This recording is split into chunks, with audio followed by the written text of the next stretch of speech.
How Brazil became the blackest country outside Africa. The shocking truth. Here's something most people don't know. Part of Africa, the country with the largest black population in the world, is not the United States, not the United Kingdom, not even France. It's Brazil. Over 115 million Brazilians, more than half of the country's 215 million people, identify as black or mixed race. That's more than the entire population of South Africa, more than Nigeria's entire diaspora worldwide, more than every black American combined. Brazil is, in every sense, the second blackest nation on earth, and yet, it rarely calls itself one. How did this happen? How did a South American nation thousands of miles from Africa become the home of so many people of African descent, and still spend centuries pretending not to be? This is the story of how Brazil became the blackest country outside Africa, and how people built the heart and soul of Brazil. The beginning of the trade. The story begins in 1500, when Portuguese explorers arrived on the eastern coast of South America. Within decades, they began importing enslaved Africans to build plantations, first for sugar, later for coffee and gold. Between 1501 and 1886, more than 4.8 million Africans were forcibly transported to Brazil. That's 10 times more than the number sent to North America. Most came from West and Central Africa, present-day Angola, Congo, Benin, and Nigeria. They crossed the Atlantic in chains on Portuguese slave ships, landing in ports like Salvador de Bahia, Rio de Janeiro, and Recife. The journey was brutal. Historians estimate that for every slave who survived, at least one died along the way, from starvation, disease, or suicide. In some centuries, Brazil imported more Africans than any other country in the world. By the 1700s, Africans made up half of Brazil's total population. This wasn't just a phase in Brazil's history, it was the foundation of its society. Building a nation in chains. Enslaved Africans built Brazil's cities, mined its gold, and worked its massive sugar plantations. The wealth of Brazil's colonial elite came entirely from their labor, but they also brought with them their languages, their food, their music, their spirituality. Yoruba, Kikongo, and Bantu words mixed with Portuguese, African rhythms fused with European instruments. Even the word Samba comes from the Kimbundu word semba, meaning prayer or invocation. While they were enslaved, Africans were not silent. They formed secret communities as quilombos, independent settlements of escaped slaves. The most famous of them, Quilombo dos Palmares, lasted nearly 100 years. It was ruled by a man named Zumbi dos Palmares, who led one of the earliest black liberation movements in the Americas. Zumbi is still celebrated in Brazil today. November 20th is Black Consciousness Day. The myth of freedom. Brazil abolished slavery in 1888, making it the last country in the Western world to do so. But abolition doesn't mean equality. After centuries of dependence on African labor, the government feared what a free black population might mean. So instead of integration, Brazil turned to Europe. Beginning in the 1890s, the government launched what it called the whitening project, branqueamento.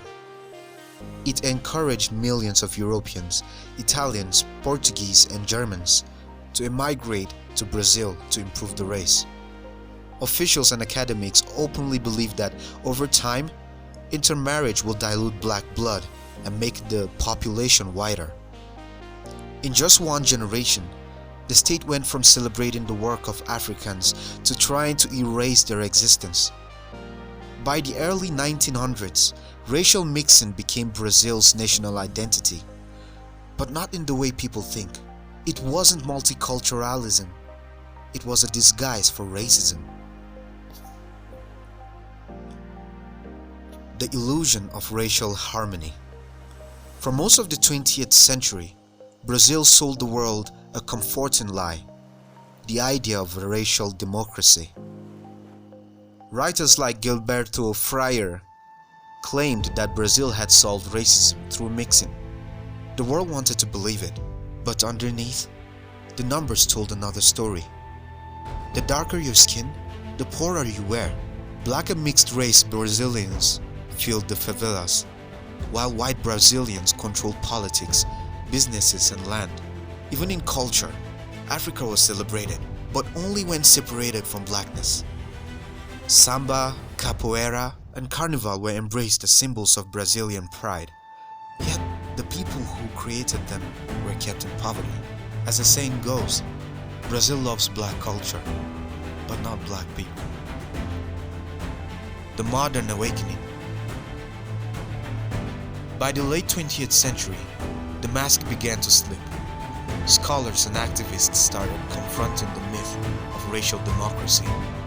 Census data revealed what was always true. Brazil is a majority black nation. Today, more than 56% of Brazilians identify as preto, black or pardo, mixed race. Movements like Movimento Negro Unificado and Afro-Reggae began reclaiming space for Afro-Brazilians in education, politics, and arts. Universities introduced affirmative action policies. Media campaigns began showing Afro-Brazilian pride. Religions like Candomblé and Umbanda, once criminalized for being African, are now recognized as central to Brazil's cultural identity. And yet, inequality remains deep. Afro-Brazilians are still twice as likely to live in poverty and far more likely to be killed by police. The story isn't just historical, it's ongoing. The paradox of Black Brazil. Brazil is a country where Africa never left. You can hear it in the drums of Salvador, in the dances of Bahia, in the flavors of the food. You can see it in the faces of millions. But you can also see how colonialism reshaped identity, how it convinced generations that whiteness was progress. In truth, Brazil is not a white country that once had slaves. It is a black country that was built by slaves, a country whose foundations are African in everything but name. To understand Brazil is to understand Africa's global legacy, not as a continent of victims, but as the origin of entire civilizations abroad. Africa beyond Africa. The story of Brazil's black population is a story of resilience. Enslaved people crossed an ocean and built a world that still carries their fingerprints.